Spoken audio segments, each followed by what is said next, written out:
Hi, everyone. Thanks for joining us for the fourth workshop, the final workshop in the Wits Writing Programme, participation in Time of the Writer.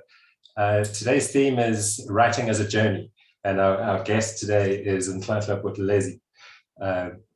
And Nhlanhla is the author of a book called Black Poverty, which has just been released through Township Press, and it's a political philosophy text. Yeah. And Nhlanhla is also, however, a pastor, and you've been a pastor for how long? I think it's about the past 8 years now. Yeah, the past 8 years. Yeah. Okay. Yeah. And also about 17, 18 years ago, we actually met in a different time and space, and you were known as Apocalyptic. Absolutely. That was your stage name. Yeah, that was my stage name, man. That was my stage name.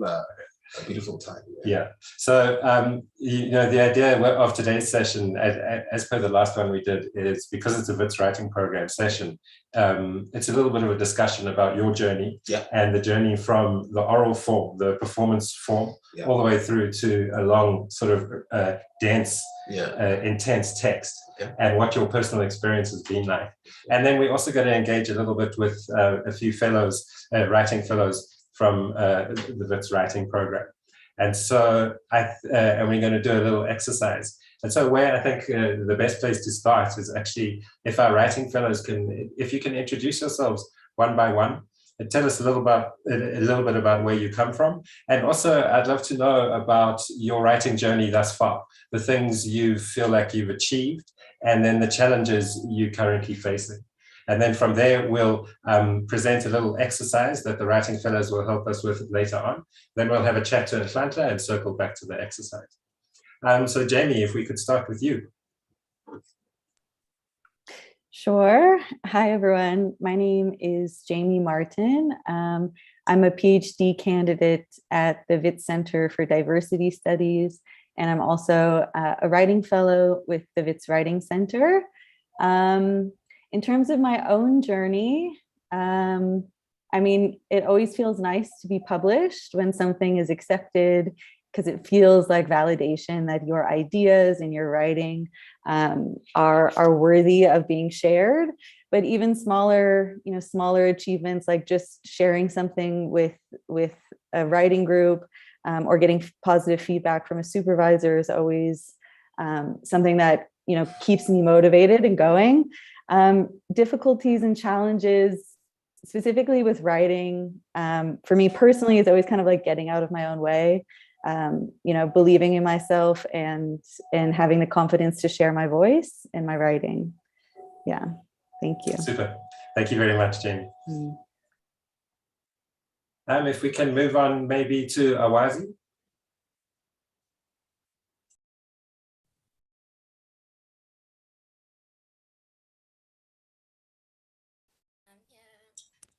Good morning, everyone. My name is Awazi Ndula. I'm currently a student at Wits. I'm pursuing a master's degree in the Faculty of E-Science. So, I'm a writing fellow currently. I'm just starting. This is my first year. As for my journey so far, writing has been good. And given that I come from a background of numbers and now I diverted into literature, so it's a kind of a journey for me. I'm still trying to adjust, but it's really a good experience. And I'm working on a certain article. It's yet to be published. I had many comments, but I'm working on it. Super. Thank you. Yeah. Thank you. And then lastly, Papawa again. Hi, everyone. So I'm Babalwa, and I just finished my master's. I was doing a master's in health science, focusing on ethics and health law. So writing for me has been a journey in the sense that I had to write a full dissertation, and that was a huge struggle for me because I've never done anything like that. It was massive. And so I needed a lot of support. And so I think I had accomplishments in that. I gained a lot of confidence because I got some feedback from my supervisor And it made me feel better about my writing in the sense that I knew that I had situated myself within my dissertation. It was mine, my voice came through. And as someone who used to struggle with confidence, especially when it came to starting or dealing with writing, it really, like, getting feedback that was positive really pushed me to want to publish. So I'm in the midst of publishing my master's as well. Thank you. Super, thank you very much. I think, I always like hearing from writers about their journey. Yeah. Because I think we often orientate ourselves around the destination. Yeah. Getting published, submitting your thesis, all that kind of stuff. But I've been doing this for 25 years, and what I've realized through the journey is that it's a perpetual journey. The destinations actually just end up being little markers along the way. Yeah. And I learned things today as much as I learned things when I was starting out. Yeah, which is why I think today's theme is going to be an interesting one. Before we get to our chat in Nhlanhla, I'd like to just throw up the exercise we want our writing fellows to have a look at. And we're going to chat towards the end of our chat about the things you've learned editorially, and I'm going to contribute as well a little bit.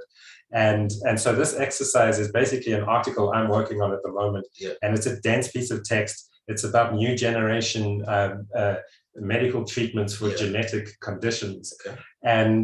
And so the exercise, what we've asked the writing fellows to consider is, how do you manage a big chunk of text so that you can check the flow of your argument? Okay. Because when you're writing 10,000 words, 5,000 words, 20,000 words, as a writer, you can't just read through what you've written and check whether it makes sense. Okay. So this is the exercise I'm going to throw up quickly.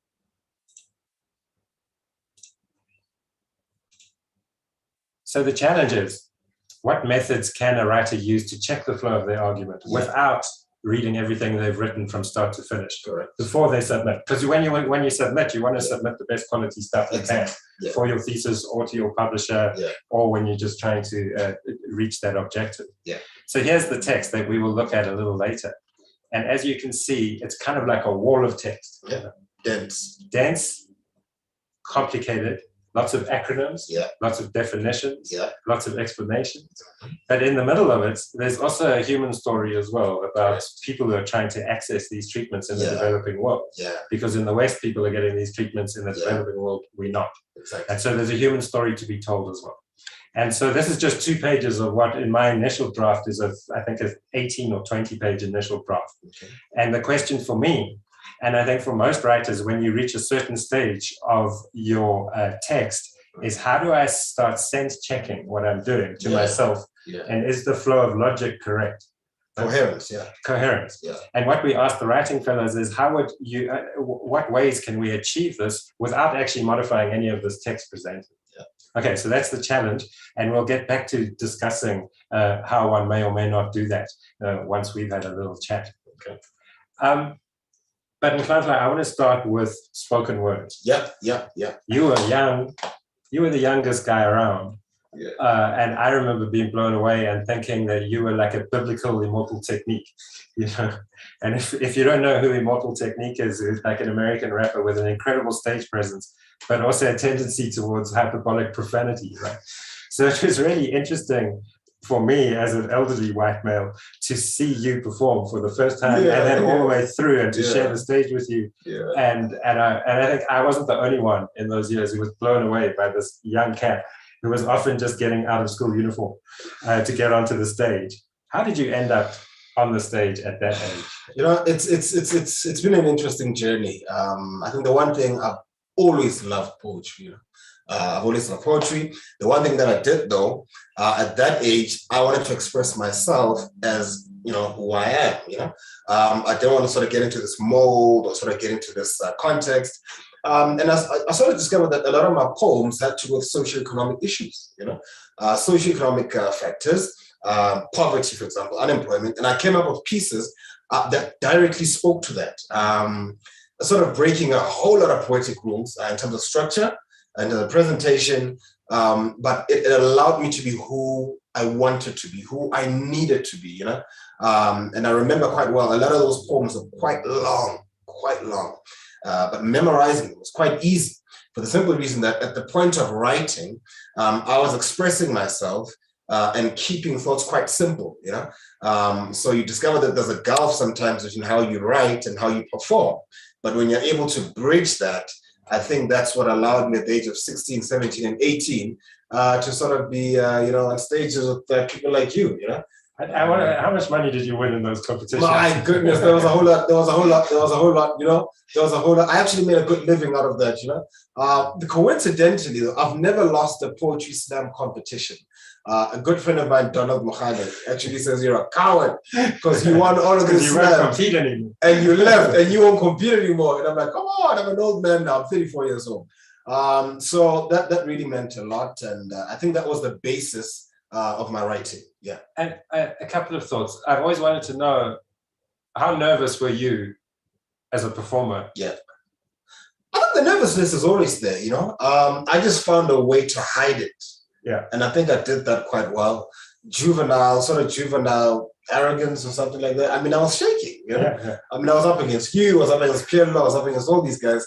But I was able to sort of hide behind the fact that, look, you can do it. I know my script. And that's the thing with performing. Once you know your script and you've internalized it and you've written it quite well, I could put you on any stage and you'll do well. Because the script, in terms of how you've written it, mentally, it's something that you are able to recall. But nervousness comes in when the writing of the actual script, when you mess that up. Yeah, then you're in a Stay away from space. the mic. Stay away from the mic. You're gonna mess up. How the formulation of your poetry? Yeah. How did that happen for you as an individual?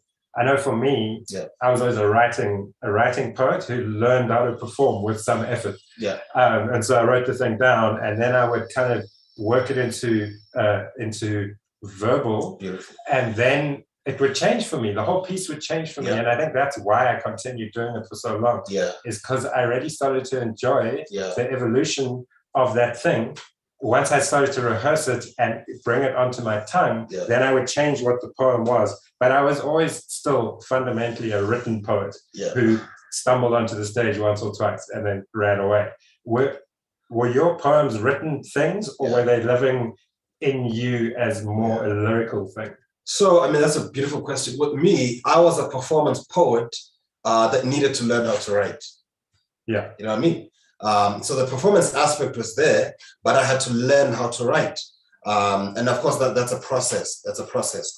And I think the one thing that sort of helped was that, look, I would come up with a concept. I want to come up with a piece, for example, that speaks about suffering, you know? So I got a couple of ideas that are niche ideas in terms of what to do. I now need a specific main idea from which I can sort of draw up all the sort of components or stanzas of the poem, you know? You cannot do that in performance. You need to do that in writing. So I had to learn all those years back that it actually begins with writing, that good stage presence begins with writing. And I cannot emphasize this enough, that you could be a brilliant performer, but if your writing is weak, it actually ends up, you know, it trickles into your performance and you end up being bland instead of powerful. So there's this interrelationship, no matter which comes first, you're always going to have this interrelationship between the tongue and the stage, and the written page. Absolutely. Yeah. And did you feel like as you grew a little older from the little pup that your relationship with the page, with the written word, you grew more confident in that aspect? Not just confident, but also comfortable, you know? Familiarity. Absolutely, you know? If I'm 34 now, so all these years, the one thing that I sort of did is, even though I sort of ceased performance poetry, I never stopped writing. Yeah. Because it stays with you, you know? Yeah. And that's a good thing. It stays with you. So I think I'm more comfortable now throughout the years with writing, because now you know that you're writing to sort of express and not to impress. You know? So I write even though I'm not performing. Yeah, yeah. I just, one more note on the spoken word thing. I was just thinking this morning. Yeah. I view that time, and not just because we were there, but that time of the early mid-2000s in Jersey. Yeah. It was it was a special time because there was a mix, a weird mix of people. Yeah. But I was also thinking this morning it was pre-social media. Yeah. Oh, yeah. And I think the nature of the social interaction was therefore a little bit different because you either experienced the moment or you didn't. Yeah. You know, you weren't going to catch it later. And also, I think maybe the emphasis in urban culture was less on curation of self and presentation of self. It was very in the moment. Those sessions, those. Do you agree with that? Absolutely. I mean, I think back then social interaction was genuine. You don't have social media. Yeah. Interaction was genuine. And welcoming. I mean, and welcoming. Yeah, and I was always interested by, you were a sober guy. You were a religious guy. And often you were the only sober guy in the house. but you know, I was a white guy. But it was incredibly welcoming, that space of all types of people. Well, that's how I experienced it. Look, I think a beautiful example is, you know, back in those days, mid-20s, sort of 2004, 3, 4, 5. But I actually started to 2003. Yeah. Because that's when I sort of met Pielo in there. Was the fact that the crowd would accept you for who you were. And that's why I was comfortable when I met you, you know. I was comfortable when I met Meropa, for example, you know, who's a wizard on the guitar. I was comfortable with all these guys who play drums because at that moment, what brought us together was more important than where we came from. You know what I mean? But maybe that's just, maybe we just have the romantic lens because we're ancient now. Yeah, absolutely. And then you had decisions to make. And you went from school into work, marketing, PR, stuff like that, which was a whole, I know, adventure journey for you. And then you went to university. Yeah. But tell me a bit about marketing and PR as a youngster. And did that impact your relationship with the written word? And if so, how? I think it actually improved it. You know for a fact we were writing press releases. We had to write sort of invitations. So the whole sort of marketing, PR, comm stuff sort of assisted me in terms of being a writer outside of performance poetry into something more professional. So, I mean, I don't take those years quite lightly. I think they benefited me in terms of who I am right now. Yeah. And I think also in that, you know, the commercial environment, there's not a huge amount to be said for it, but one of the things that can be said for it is it can improve your muscle in terms of your ability to work according to a specific brief. Yeah. As you say, not performance, but to deliver on an objective. Exactly. And often within very short time periods. Yeah. Then you went to university and you studied? I studied theology. Beautiful discipline, you know, beautiful discipline. And actually the writing actually continued. It didn't stop, you know. Yeah. Coincidentally, though, you know, while I was studying theology, I continued writing. Your own, when you say writing your own work? My own work, you know, I invested quite a lot in prose. I wrote articles. I continued writing poems, even though I did not perform. Sporadically, I sort of performed here and there. But the journey of writing never stopped. In fact, at university, it actually became stronger, because that's when I actually started writing religiously, you know. And I discovered that the more I actually wrote, was the more that I sort of became better at what I do, irrespective of what genre I'm writing, whether it's a novel, whether I'm attempting at writing a novel, whether it's an academic piece, or whether it's a poem, you know. Yeah, and I think that's what, you know, university offers a lot in many dimensions, but one of the great things it offers is muscle. Yeah. Writing muscle. Yeah, I mean, and I remember you from those years having to crank out a lot more text than you had previously. Yeah, a whole lot.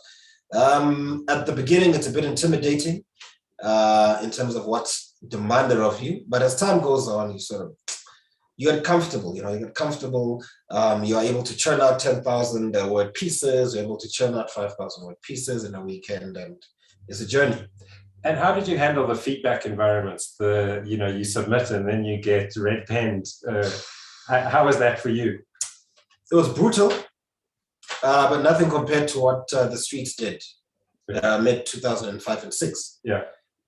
So the poetry sort of gave me a base that allowed me to sort of insulate the feedback, whether it's negative or not. And of course, I later learned that in the world of writing, there's no such thing as negative feedback. Yeah. All feedback is positive. Yeah.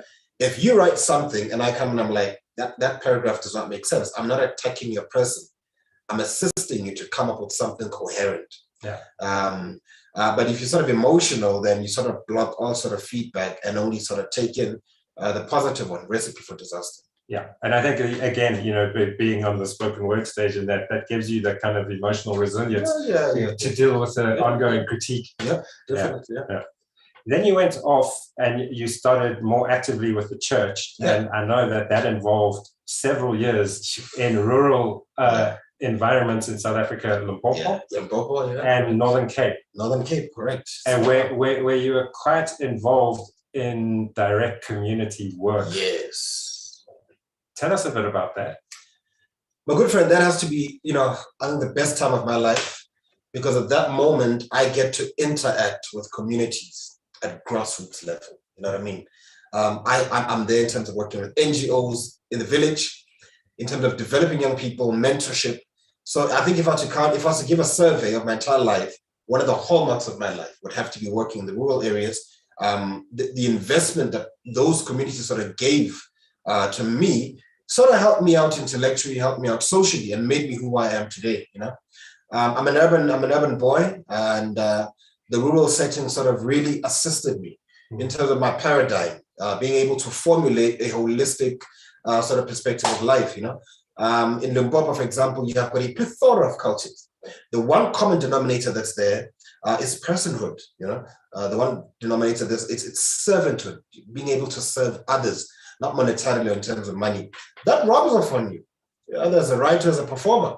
A lot of the good stuff that I actually wrote in Limpopo when I came into contact with communities, the manner in which people were living. And I just want to make this example.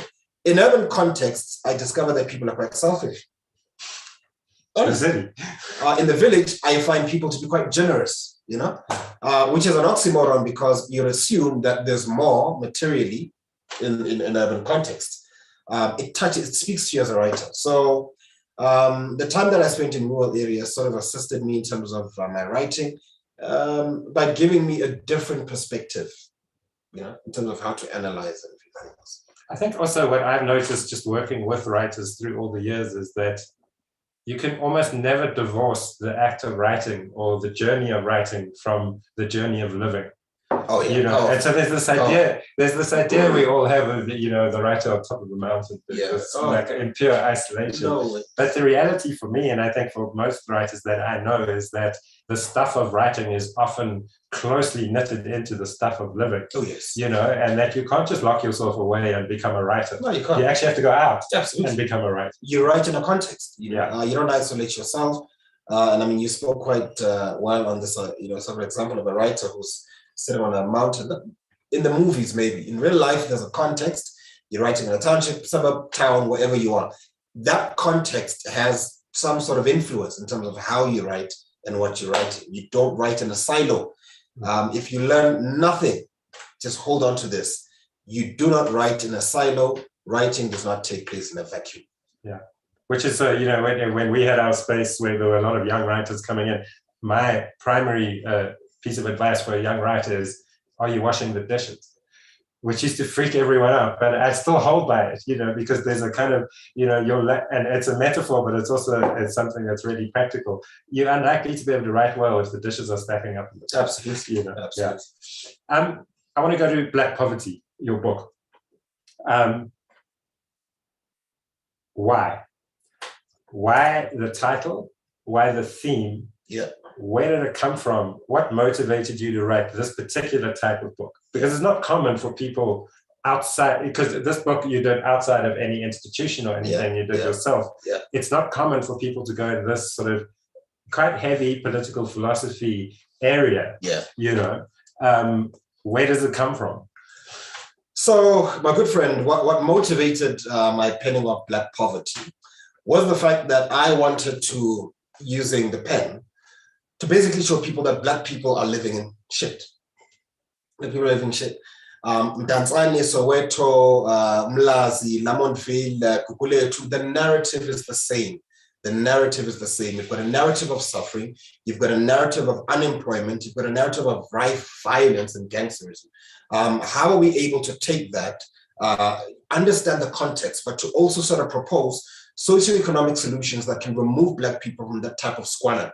And it was for that moment, for example, that I had to look at the issue of landlessness. The fact that why do you have so many Black people who are landless? Why are so many Black people who are unemployed? Why is it that violence is sort of synonymous with Blackness or my pigmentation? You know what I mean? If we walked down the street and it was late at night, and it was both you and I, and you approached the car, the person in there would be more comfortable with you than they would be more comfortable with me. And that's the reason that you've got this affinity of Blackness to social vice. So ideally, I wrote the book to say, here's the problem. Much of it we've inherited, but to hell with the past. Like, honestly, like, to hell with the past. What steps do I use right now in 2022 to be able to suggest ways to practically come out of suffering? How do we deal with youth unemployment for Black graduates who are between the ages of 21 and 35? Township economies. You got a township economy that's a bread and butter economy that's constantly threatened by external forces and internal forces. How do you deal with that? Because that economy is actually the sustenance of the township life. Violence and the issue of Black mentorship. You have got young people who look like myself under the age of 21 who are languishing in prison. You know what I mean? How do you take them out of that nonsense? How do you take them out of that context without judging them and ending up building a generation of Black people that are constantly bastardized by their past and constantly make excuses about where they come from? So Black poverty is a rant. It's me ranting. But beyond the anger, it's me saying, look, we can actually do something to come out of the mess that we've been in for the past 30 years. When you were writing your rough draft, your first draft, are you speaking to yourself? Are you speaking to your audience? Are you speaking to a mix? What's that mind state like when you're doing that first sort of exposition, that first rough kind of thing? Where are you at in your head? The first draft is by far the hardest. I don't know about you guys. The first draft is the hardest because it's very experimental. In your writing, you have a voice in your first draft. And that's why I sort of would like to emphasize, Andrew, the importance of editorial. Yeah. Because in the absence of editorial, your first draft reflects your voice. Yeah. Which is not necessarily coherent. Which is not coherent. Yeah. It reflects your anger. Yeah. By the time an editor comes and looks at your script, they're able to pick up from a bird's eye view a whole lot of nonsense that you were not able to pick up, because in the first draft, it's cathartic. You're sort of writing, just releasing, and it's this beautiful experience that might not make sense. You know what I mean? Yeah, no, I know that well. Oh, flipping, man. So you need someone to sort of say, look, I had a look at your first draft. You need to change 1, 2, 3, 4, 5, 6, 7. So writing cannot be in isolation. You need to write in conversation. Yeah. You know what I mean? So I want to get to the editorial shortly, but I'm intrigued. How long was your first draft in words? The first draft was 90,000 words. And how long was the final product? The final product was 69,000 words. Okay, so you left about 21,000 on the floor.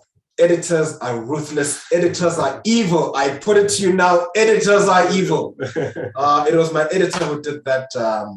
And of course, I mean, he cited conceptual repetition. Yeah. He cited certain portions that were not extrapolated properly. And yeah, man, I sort of lost weight. And from 90,000 to 60, it was painful. It hurt. Yeah, yeah. I think, it's, and that's also a matter of familiarity and experience, because I think when you, on your first book, when you, in your first kind of exercise like that, there is a strong emotional attachment to that kind of indulgent first phase. And so you do, no matter where you're coming from in the world of writing, there is that kind of, I don't know, there's a tug at the heart to drop 20,000 words, but I feel like in my writing, it's always been beneficial. Yeah. Do you feel like your end product is a leaner, more coherent, better thing fundamentally? 100%. Yeah. It's lean, a bit shorter than I would have preferred, but it's coherent. And what do you think the biggest failure of the manuscript was in that first phase, from your perspective? From my perspective, I think the biggest hurdle that I had in the first draft was conceptual repetition. Yeah. There was a whole lot of tautology. Yeah. You're writing 90,000 words.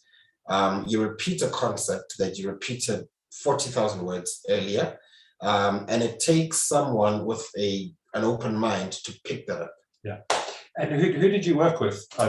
Who were your editors? The lead editor was Nhlanhla Buthelezi. Uh-huh. The secondary editor was Dr. Showers Mawowa. Beautiful people, beautiful people. And how long did that process take? I mean, first of all, how long did the whole thing take from your first word to where we are now? When did you pen the first word of this? Unbelievable, I'll tell you now. I started the Feb 2018 writing this. I concluded 2021, June, Okay. the winter, yeah. 4 years, actually. Yeah. The 6-month editorial process, so 4 years effectively, and we published March 2022.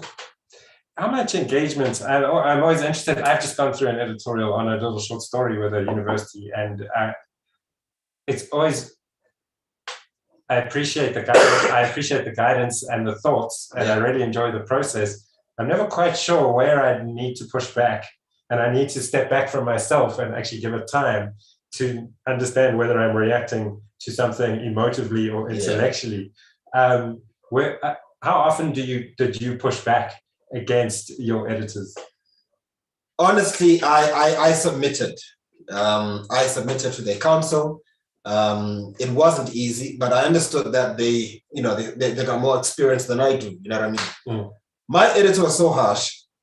There was a paragraph I wrote, and I think on the sidelines, on the track changes, he went something like, I've been telling you to be consistent with your referencing. I won't mention this again. Stay, wake up and be aware. We don't have time. And I was like, but dude, why are you fighting? Why are you fighting? But he wasn't fighting. He was being an editor. Yeah. And so I realized that at times editors come across as very harsh, but that's simply because we hold on too closely to our darlings. Yeah. You know what I mean? Which is why the editorial phrase "kill your darlings" is exactly. such a big thing. It's such a big thing because I don't want to kill my darlings, for heck's sake. That's why I drafted them there, because I think that they're powerful. But that's subjective because that's me. But if you're releasing something and you need to be aware that by the time that you finish writing, your book doesn't belong to you, it belongs to society. They have a right to tear that thing to pieces. And you want to make sure that by the time they do that, you've given them the best version of your manuscript. Yeah, and I mean, that's definitely something I experienced when my first book came out properly. And that moment where you realize, aha, there's no taking it back now. Once it's out there, it's out there. You got to make sure it's 100% perfect, and then you understand your own petulance emotionally, in a different kind of way. When the book's actually on the shelf, you do want to make sure that it's the best thing possible, and that it's something you're going to be proud of when you're 80 years old as well. And you don't look back when you're 80 and go, oh, well, that kid didn't know what the hell he was doing. The ultimate objective surely is to produce a book that you're still proud of on your deathbed. Look, I think for me, I would sort of summarize it in one line, that the biggest way to sabotage yourself as a writer is to distance yourself from the editorial process. Yeah. If you want to mess up your writing, distance yourself from the editorial. You're not so good. There's no one that's so good that they're beyond editing. Yeah. I've said it. Yeah. Yeah. You're not as good, including you, Andrew, that you're beyond editing. I just have to say that. One more question before we get to the exercise. I know that you're writing a novel in isiZulu. Why did you write this text in English? Geez, that's a brilliant question. So initially, I wanted to write Black Poverty ngesiZulu. And after speaking to my lead editor, Nhlanhla Buthelezi, she was like, you know what, there's wisdom in writing in English so that you got a larger audience from the different cultures to be able to engage the text. So what I am working on is an isiZulu novel. It's an isiZulu novel which basically takes in the themes of Black poverty, sets them in a narrative, and tells the story of Black poverty, not just in suffering, but ultimately in conquest also. And I think fiction is the best way to do that. Nonfiction gives you the facts. Nonfiction is very cold. I find a lot of comfort in fiction because in fiction, you are able to tell a story using themes that people can relate to. In fiction, I can tell you go to hell without actually using those specific words, go to hell. In nonfiction, I would have to be specific and say go to hell. So I think that's the power that that comes with fiction. So I cannot wait. isiZulu version of Black poverty in fiction format. My goodness. And are you in this fiction space? You're enjoying it? Are you finding it challenging in any way? I think fiction is more forgiving, but certainly not easier. Yeah. It might be more forgiving because I need to make this example. With fiction, if I write a novel, and I say my dragon has 10 heads, You are no right to come up and say that's a lie. Dragons only have one head. Yeah. Okay. Yeah. It's my mind. If I say that my dragon has 10 heads, that bastard has 10 heads. With nonfiction, however, you cannot say South Africa's first democratic elections were in 2008. That's not true. They were actually, what's this, 1994? Yeah. So the problem with nonfiction is the fact that one has to verify facts. With fiction, however, if I say that, there's a waterfall that basically has sprinkles all over and jelly tots, you cannot tell me there's no such a waterfall, my friend. And it's a special kind of freedom there. Special type of freedom, man. Yeah. Okay, super. I've really enjoyed the chat. We could go forever. But I want to get onto the more technical things. Before we get to the exercise, we were chatting about, before this workshop, we were chatting about your editorial process. And I was asking you, what's the one thing you've learned or your kind of key outtake from your editorial journey with Black poverty? And you were saying to me, it has been developing the understanding that you need to fully flesh out a concept or a range of ideas before moving on. Tell us a bit about that. So the one thing that assisted me in the writing is what I call is thought singularity. Don't write with a whole lot of thoughts, tangents all over the place. Be specific. If you come to a specific paragraph, there's a theme. Highlight that theme, write in a manner that explains that theme, and stray away from any sort of tangents, no matter how powerful they may sound. Why? They'll derail you. 1, 2, it's bad writing. Be specific. Sometimes tangents are important thoughts, though. So what do you do with your tangents? So I mean, when I'm writing, I'm down the channel, I'm writing, but then these thoughts pop up, and I know they don't belong because I'm working on this particular theme within the broad body. What do you do with a tangent? Do you have a method for that? Yeah, note the tangent and include it where it fits. Yeah. So I noted a whole lot of tangents that I just had to put in later on in the book. But thought singularity is very important. What I've started doing is you actually get these little bits of software, just a scratch pad for your computer, where you can, it's kind of like the digital version of a Post-it note. Yeah. And what I've started doing in recent years is just using my scratch pad. So while I'm writing down the main theme, if a tangent does pop up, I'll just drop it on the scratch pad and then leave it for later. Absolutely. And then I can go through those, It works well. Yeah. Okay, beautiful. I'd like to shift back to our writing fellows and to our exercise and get some thoughts from the team on what to do with this kind of wall of text. So just for anyone who popped up late, I'm going to share the screen just quickly, and then I'm going to jump across to our writing fellows and get their thoughts. So this was the wall of text that we presented earlier. There it is. And the question is, what can one do with such a wall of text without actually modifying the text itself in order to make it easier to assess the logic and flow of your own argument? Yeah, beautiful. Okay, so we're going to hop across. Can one of the writing fellows, we'll start maybe with you, Jamie, if you don't mind. Can you give us some thoughts on the challenge and how you approached it? Sure.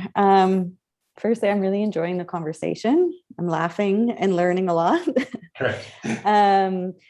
But I also want to say that I think that this is a really important aspect in the revision process of writing that I myself encountered, particularly when I was writing my master's dissertation. You just have pages and pages and thousands of words. And it is, the temptation is to just go back from the beginning and to read it all through, and you maybe don't have time. And also, when you're revising and want to go through numerous times, it's just not really feasible. So my first thought, and something that I learned out of that experience for myself, and this is a technique that I often give to students or people that I'm consulting with, and I believe it's actually called reverse outlining. And obviously I encourage folks to take, to take the method and apply it in a way that suits you and your writing best. But the basic premise of it is that, we all know that it's recommended to outline an argument, and you know kind of how an argument must build on existing ideas, using evidence, having kind of a central claims that we're then building upon. So the idea of this is that when you go to revise, instead of having to go back and read through everything, you're kind of extracting the main claim from the paragraph. So maybe on the left-hand side, you say, you know, this is about, you know, in your example, the first paragraph, we could say, you know, this is about a South African mom who has killed her kids. And then on the right-hand margin, you would include things like, you know, how is it functioning in relation to your argument? And trying to keep it quite brief, so it's just kind of keywords. And this can be quite useful because then when you go back, then you actually have like a kind of outline template, and you can pick out and see, okay, do I need to maybe shift this around? Does the audience need to know this information before this?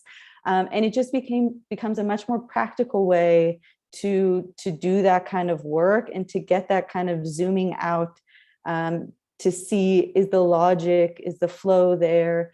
And you can also start to identify, okay, maybe this paragraph's a bit problematic, and you can zoom in onto that paragraph and say, take it down to like a sentence level, and then start to kind of see, you know, what's not working there.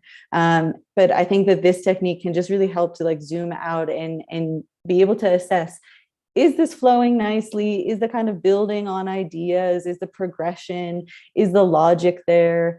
Yeah, and so that's the kind of general technique that I personally use when I'm also writing really dense academic things. And I also recommend it to students that I work with.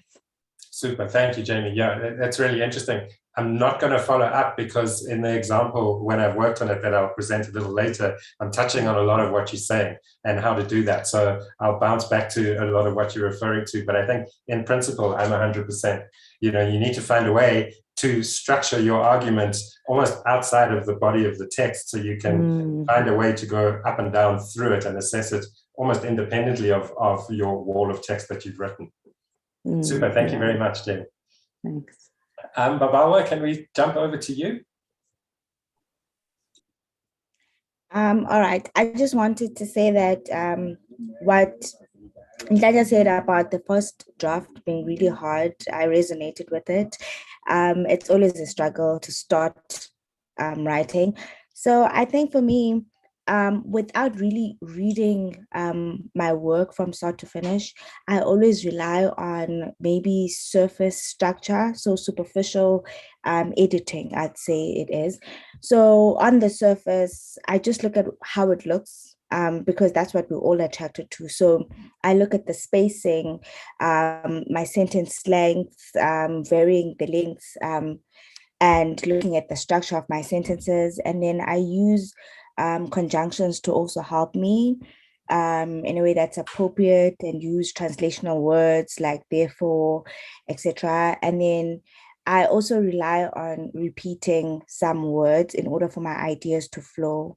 So that's how I sort of generate flow and use a similar tense throughout my writing. So yeah, I think flow is very important as well when you're trying to connect with your readers. So I think it's one of the most important parts of editing, to make sure that one logical idea flows to the next, you know what I mean? So your text makes sense to the next person. So those were the techniques that I outlined without fully getting into like what you've actually written and I guess editing it fully, just from a superficial point of view. Yeah, I think, you know, I think there comes that time, and I don't know where it is. It's this mystical space halfway through your project where you have to go, okay, I think I've expressed something. Now, how am I going to relate to the reader? How am I going to connect to the reader? And that's what you're talking about, Babawa, is kind of moving into that stage and starting to analyze the connection. And not so much, am I expressing everything that was in my head when I was writing? Thank you so much, Babawa. And Awazi, lastly.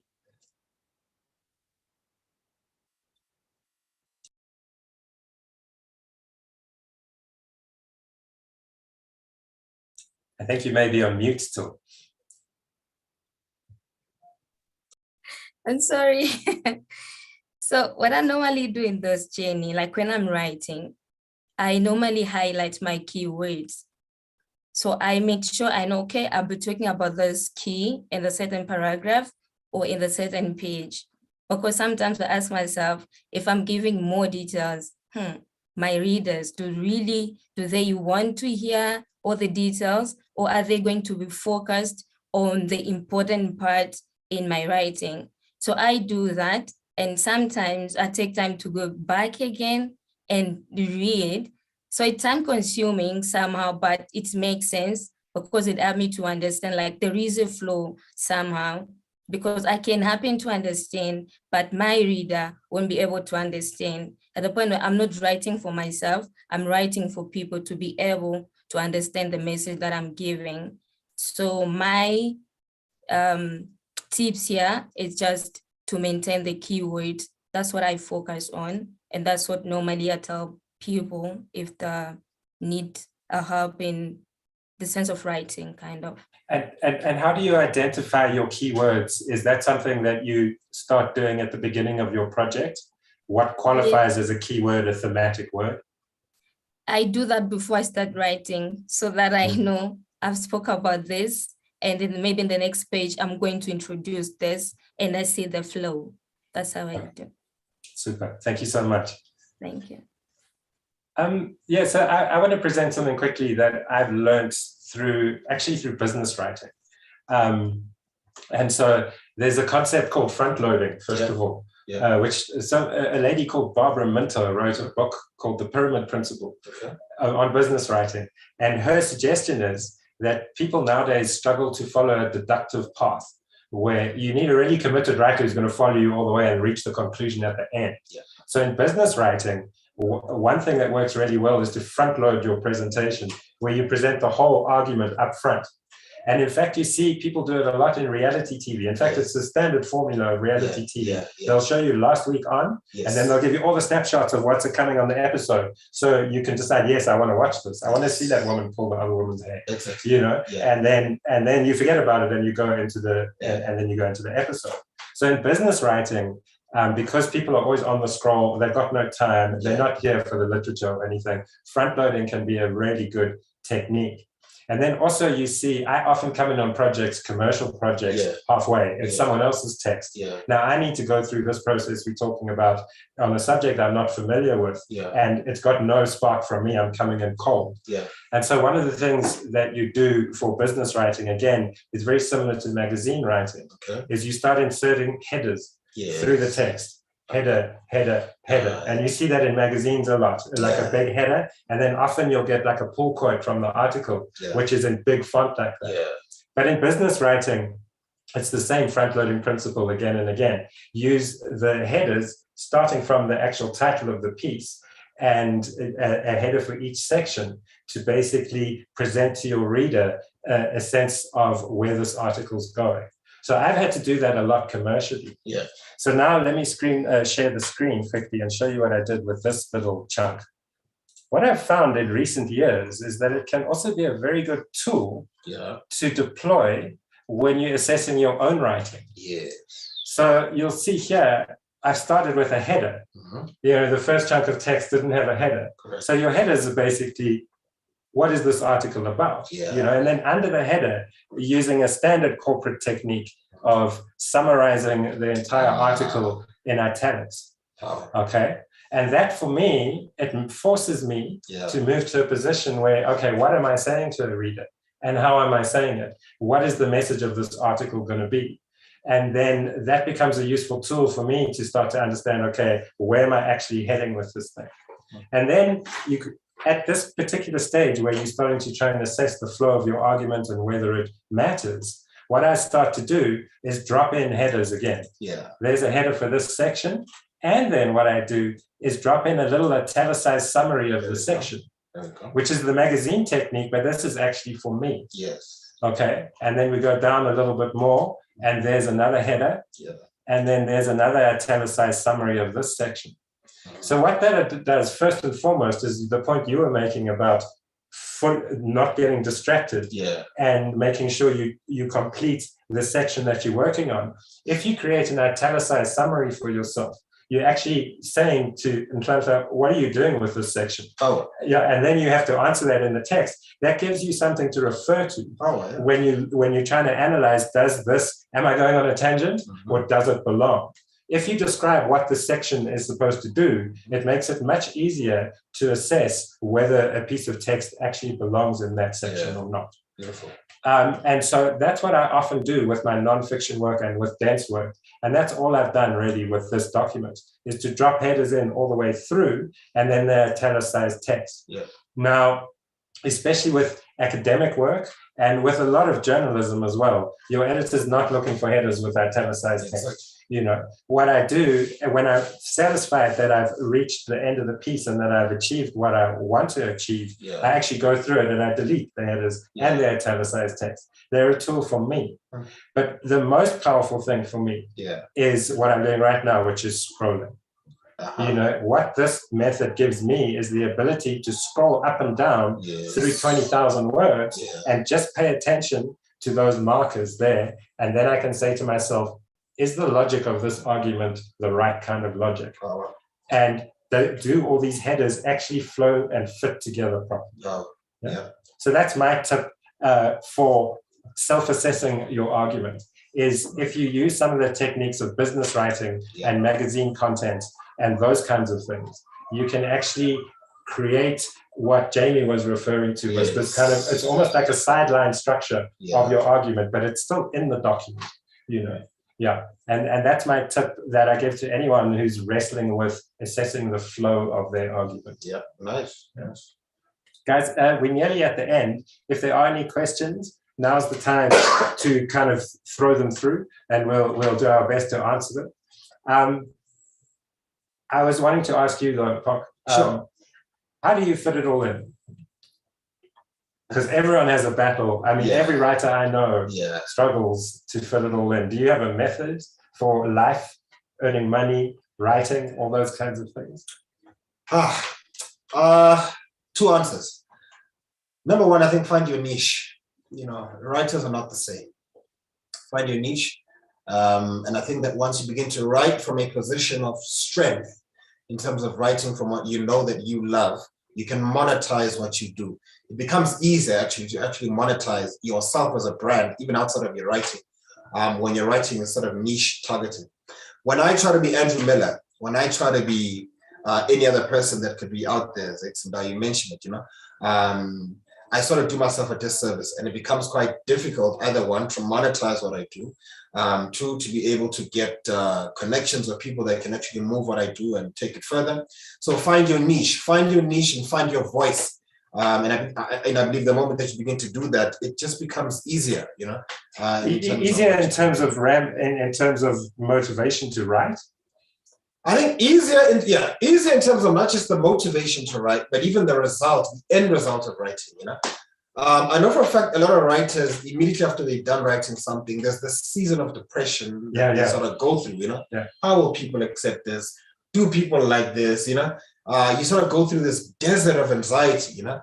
But if you're writing from a niche, if you're writing from your strength, by the time that you're done, you know that the end product is something that you're comfortable with, even though you might not be able to guarantee how people will be able to sort of react to what you've written. Interesting. I mean, I think that's really important. And I think that also, you know, understanding that motivation is not like this gushing pipeline. You know, it actually ebbs and flows. Personal motivation, and it ebbs and flows like human life ebbs and flows. What we tend to do sometimes is say, okay, I'm going to write 4 hours a day. And then you do it for 3 months, and then you kind of fall off it. And then you judge yourself and you start whipping, you know, and then you get a little depressed, and then the writing actually stalls because you've lost kind of personal motivation. When you write, when do you write? Do you have a structure for your writing life? I actually have a structure now that I'm sort of married and I got 2 minions, 3 years old and 1 year. I write quite a lot in the early hours of the morning when I know that they're fast asleep. I also write during the day. I'll confess something, Andrew. I go inside the toilet and I write. I have my with your laptop. Oh, my phone, you know. I'd be sitting, transacting my business in the toilet, and I'll be drafting something. I'll be writing something. I also write quite a lot at night. Whenever I get a chance, I draft something, and then I remove it later from my phone to the laptop, and from the laptop into something that's printed. Do you speak to me about the internet? Do you write with a connection to the internet? No, and I'll tell you why. I find that to be a distraction. Yeah. If I write and I got the internet, I'll end up streaming a movie. I'll end up watching a video on YouTube. So I try by all means to sort of minimize noise, and by noise I mean distraction. So internet, cut. Internet is not your friend when you're writing. It's a distraction. It's been because I write for a living as well. So my whole life is writing, and writing your own work and writing commercial work, not the same thing. And so for me, it's always a challenge to create that kind of personal space. Yeah. And for me, the internet is everything. So, and I read, I think it was Zadie Smith, an interview with her saying, look, and so the question was, what do you need to know if you want to be a novelist? Yeah. And one of her answers was, you're going to live most of your life in your pajamas. My God. And the other one was, you're going to need to learn how to unplug that internet. Jeez. So what I do now is actually when I finish for the day, I shut down my machine and I walk around because I'm on a desktop, and I take that cable and I pull it out the night before. And then the next morning I sit down and I write on my own work for 2 hours in a pure space. Yeah. And I've really noticed in the moments that I don't do that, that my productivity on my personal writing is absolutely low. I start clicking onto the net, within 10, 15 minutes. It's a compulsion. Exactly. Yeah. The other thing I wanted to ask you is, do you, in your headspace, when you're working on a project, let's say like Black Poverty or your novel, how much are you chewing on it the night before? So that, or the moment before, when you sit down, are you ready to write? Do you know what you're going to write? Or are you more of a discoverer of what you're going to do as you hit the keyboard? I use the former. So by the time I sit down, I actually have some sort of plan. There's a structure. I know what I'm going to be writing. I might not have the words, sort of verbatim, but there's a structure. So I know that I'm dealing with unemployment between the years 1990 to 1994. So, for example, I might not sort of have the specifics in terms of how, but the general sort of guiding idea needs to be there, because I sort of noticed that, Andrew, it assists in making sure that the little writing time that I have is beneficial and of substance, instead of sort of, navigating and trying to find my feet and wasting time, and I end up streaming a movie.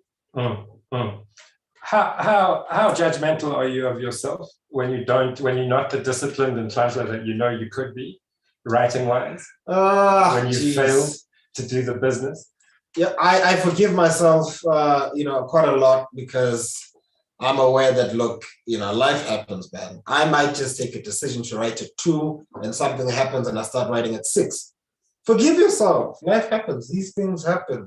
Forgive yourself. So I forgive myself quite a lot. I think there's a balance. There's this great quote from Norman Mailer, who's problematic in a lot of ways, but he wrote interestingly on writing, and he created this metaphor, like your writing life, your writing career is like a racehorse. Oh yeah. And with a racehorse, you got to brush it every day. Yeah. But you also whisper to your racehorse and you say, racehorse, I'm going to be here tomorrow morning. Yeah. I'm going to feed you oats. Yeah. I'm going to brush you again. And your racehorse knows. It hears those whispers. So if you whisper into your racehorse's ear, like, I'll see you tomorrow, baby, and then you don't arrive, you kind of break your relationship with your racehorse. Yeah, absolutely. Yeah, which I think is for me, the difficulty or the challenge is, on the one hand, committing to the racehorse, not to whisper sweet nothings into its ear that you don't mean. And then on the other hand, if you don't deliver on some of the promises you made, it's important to be able to be generous to yourself, because we're not writing machines. Yeah, we're not. Yeah. And then lastly, how important is your family life within your writing life? I think that is the most important question. I try to make sure that my family life is not overwhelmed by my writing life. That would be very unfair. My wife got married to me. She didn't want to get married to my laptop. My children, I need to have time for them. So my family comes first, writing comes second. Yeah. Super. Well, thank you very much, Nhlanhla. It's been a pleasure. As always, buy the book, Google it, get a copy. And thanks very much to our writing fellows for participating. As always, it's been a pleasure. Yeah, thank you, guys.